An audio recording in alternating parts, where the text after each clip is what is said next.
My name is Laura Karmin. I own and operate Ultimate Fashions. We are in 2 locations, in Woodbridge Center and in Staten Island. I have been in business since 1988. I started this business because I was a single mom going through a very bad divorce and I was surviving domestic violence. I started out in a kiosk downstairs.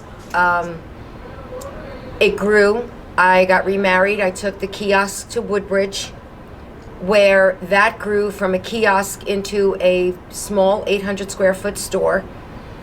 Then that store got larger and went into 5,300 square feet. And then I decided, because of the bulk of my customers and my loyalty to Staten Island, to come back home where I started.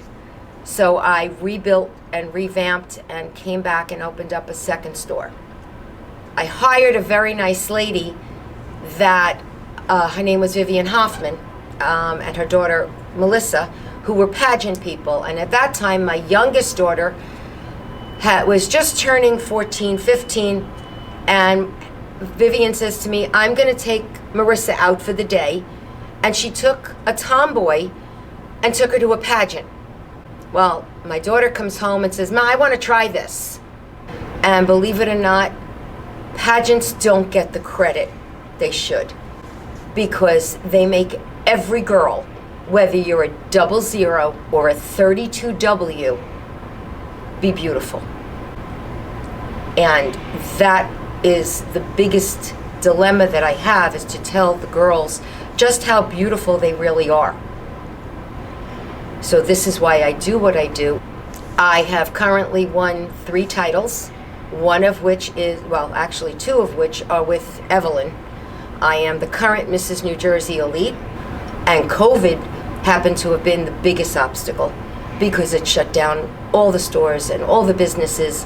And the one thing I got to admit is, between my pageant friends, my regular friends, my loyal employees, everybody helped me. They formed TikToks, they did Facebook, they did Instagram, things that me, turning 63 years old, would have no idea of having to do. And I've got to give my girls a lot of credit for doing what they do, because without them, these stores wouldn't be open.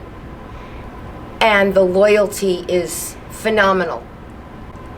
With business being where it is, everybody has to help everybody. Whether it's a photographer, a caterer, everybody needs to work together to overcome what the biggest obstacle is now. But anybody that knows me knows I'm a fighter. And I'm at the point, after having fought my ex-husband, I'm not afraid to fight anymore. And that's where I am, because I won't let anything tumble. I fight very strong for what I believe in. Last year, when all this shut down, I did a raffle. I had 4 girls. I wish I could have done the 2,000 girls that I normally have buying dresses, but I picked 4 girls that I didn't pick, that someone else picked out of a hat. I had 2 8th graders and 2 seniors, and I gave them a prom day. I took them to A.F. Bennett in the morning. I had their hair, makeup, and nails done.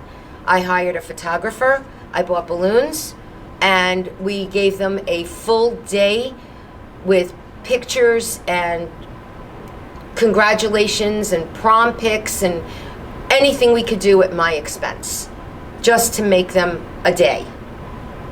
Because to me, they're the next generation and they're important. But I have booked several proms for several schools, both in Staten Island and in New Jersey. Anything I can do in return. We've donated. We did Becca's Closet for underprivileged children that couldn't afford proms. I donate about 200 dresses at least a year per state that I give to children that can't afford prom dresses. The best way for the community to support local stores is to shop local. You need to shop local. The mom and pop shops are the heart and soul of retail. I love making children happy, making sure everybody has a smile on their face at the end of the day, that they look beautiful and they just feel wonderful coming in and knowing that they can look like this no matter what their size is, no matter how they look, we make them feel pretty and important. What advice would you give to someone who would like to start their own business? Follow your dreams. Like that you want to wake up in the morning and do what you do. Make somebody else happy. Let them walk out with a smile on their face. You need to know what you want to do to achieve what you want to do and make it your reality. My dad, may he rest in peace, used to say, here's a star. Grab it, don't stop. Go to the next star. Never stop reaching. Your mind is a sponge, and what you're doing is you're constantly absorbing. When the day comes that you stop achieving what you want, you're under the ground. You don't want to be under the ground. You want to keep grabbing. You want to grab something new. Every single day, it's something new. You want to keep going. And by knowing you've touched one person, you touch another person, you touch another person. That person, it's like paying it forward. You're constantly touching.